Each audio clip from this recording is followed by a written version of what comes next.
बागेश्वर धाम की, सन्यासी बाबा की, दादा गुरु जी की, शिवरात्रि के पावन पर्व की, कन्या विवाह महामहोत्सव की।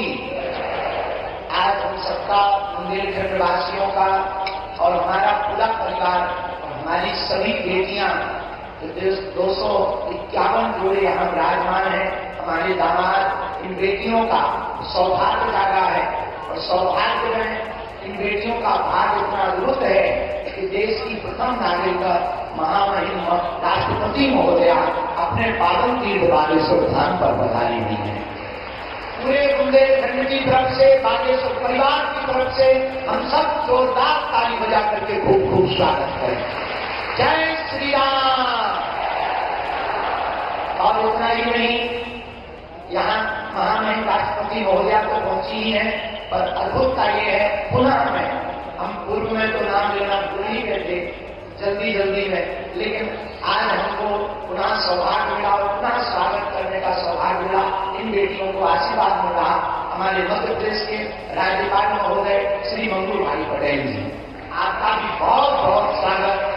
और हमारे बड़े ही लाडले मिलनसार, बड़े प्रिय, सबको लेकर चलने वाले हमारे बड़े ही प्रिय यहाँ के मुख्यमंत्री श्री मोहन यादव जी भी आप पहुंचे हैं। आपका भी बागेश्वर धाम पर स्वागत है। परम पूज्य श्री गीता मनीषी जी महाराज जी, पूज्य श्री ज्ञानानंद जी महाराज जी, जिन्होंने गीता के माध्यम से पूरे विश्व को जोड़ा है, उनकी पावन सानिध्यता है। परम पूज्य श्री आचार्य बालकृष्ण जी महाराज जी, जिन्होंने आयुर्वेद के माध्यम से भारतीय प्राचीन संस्कृति को पुनर्जीवित किया है। हम आप सबका और पूरे बागेश्वर धाम के परिवार के सदस्यों का, विदेशों से आए अतिथियों का और महामहिम जी के साथ आए समस्त परिकर का, इस छोटे से गांव में जो बुंदेलखंड के बक्स स्थल पर विराजमान है, बागेश्वर धाम आस्था का केंद्र तो है ही है, धर्म का केंद्र तो है ही है, पर परमात्मा का भी सबसे बड़ा केंद्र है। महामहिम जी को बताना चाह रहे हैं कि हमारी पूरी टीम लगभग इसमें 200 लोग हैं जो मिलकर के इन बेटियों के लिए चयन करती है। जो वास्तविक पात्र है उसके लिए पूरी समिति ने लगभग 22,000 किलोमीटर कार से यात्रा की। निराश्रित, मातृत्वहीन बेटियों को प्राथमिकता दी और अनवरत 6 वर्ष से ये कार्य चल रहा। और इसके पीछे कारण इतना ही है, जो हमने अपनी बहन के विवाह में दुख भोगा, जो झेला, जिस दिन बहन का विवाह था और हमारी स्थिति विचित्र थी, तो जब हमारे पास उतनी संपन्नता नहीं थी तो ये हम वहां भटक रहे थे, किसी से उधार मांग रहे थे, जब हमें बहुत कुछ मिल नहीं पाया, जैसे तैसे करके हमने बहन का विवाह किया। उसी दिन हमने प्रण ठाना था कि आज हमें अपनी बहन के विवाह में इतना निराश होना पड़ रहा, वो बाहर नहीं दे पा रहे हैं, भंडारा विशाल नहीं करवा पा रहे हैं। अगर कल के दिन प्रभु ने हमें सामर्थ्यवान बनाया तो भारत के किसी भी भाई को हमारी तरह नहीं भटकना पड़ेगा। उसके बाद ये प्रारंभ हुआ, संकल्प प्रारंभ हुआ। और आज वो बेटियां यहाँ से, जिनको 1 महीने पहले तक हमारा परिचय नहीं रहता, पर जब ये यहाँ से जाती हैं, मुस्कुराती हुई जाती हैं, आशीष लेकर के जाती हैं, तब मन प्रसन्न होता है। और हम पूरे देश को इस महाशिवरात्रि के उत्सव से एक ही निवेदन करना चाहेंगे, भारत के मंदिरों की दान पेटियों को अगर गरीबों की बेटियों के लिए खोल दिया जाएगा तो भारत विश्व गुरु बनते देख नहीं है। इसी संदेशा के लिए हमारा उद्देश्य है कि भारत में जितने भी मठ, मंदिर, महात्मा हैं, निश्चित रूप से धर्म के केंद्र हैं, पर वो परमात्मा के केंद्र होंगे तो समाज के सबसे निम्न, जिनको लोग कहते हैं ये बहुत पीछे वाले हैं, हमारी दृष्टि में इस देश में ना कोई बड़ा है ना छोटा है। इस देश में सब हिंदुस्तानी है, सब भारतीय है और सबको रहने का अधिकार है। इसी संकल्प को जन जन तक पहुंचाने के लिए हर वर्ष इस उत्सव को करवाया जाता। आपका आना हुआ, हम सब बुंदेलखंडवासी करोड़ों बार भी आपको धन्यवाद है, तब भी वह आपका ऋण नहीं हम चुका पाएंगे, क्योंकि इन बेटियों का जिनका कोई नहीं है, ये बेटियां जब घर जाएंगी तो गौरव के साथ कहेंगी कि हम अपने बाप के घर से आए हैं, जहां महामहिम राष्ट्रपति महोदया ने भी हमारे बारे में आशीर्वाद दिया और बालाजी हमारे पिताजी हैं, ये जीवन भर इस क्षण को भूल नहीं पाए। इसके लिए पूरे महामहिम राष्ट्रपति महोदया को हम बहुत बहुत स्वागत भी कर रहे हैं, धन्यवाद आशीर्वाद भी बहुत दे रहे हैं और पूरे देश के लोगों से हम प्रार्थना करना चाह रहे हैं, भैया जिनका कोई ना हो उनका आप सहारा तो बनकर देखो। और हमारी प्रार्थना है, बेटियों को आप बोझ मत मानिए। बेटियां भी बेटों से कम है क्या?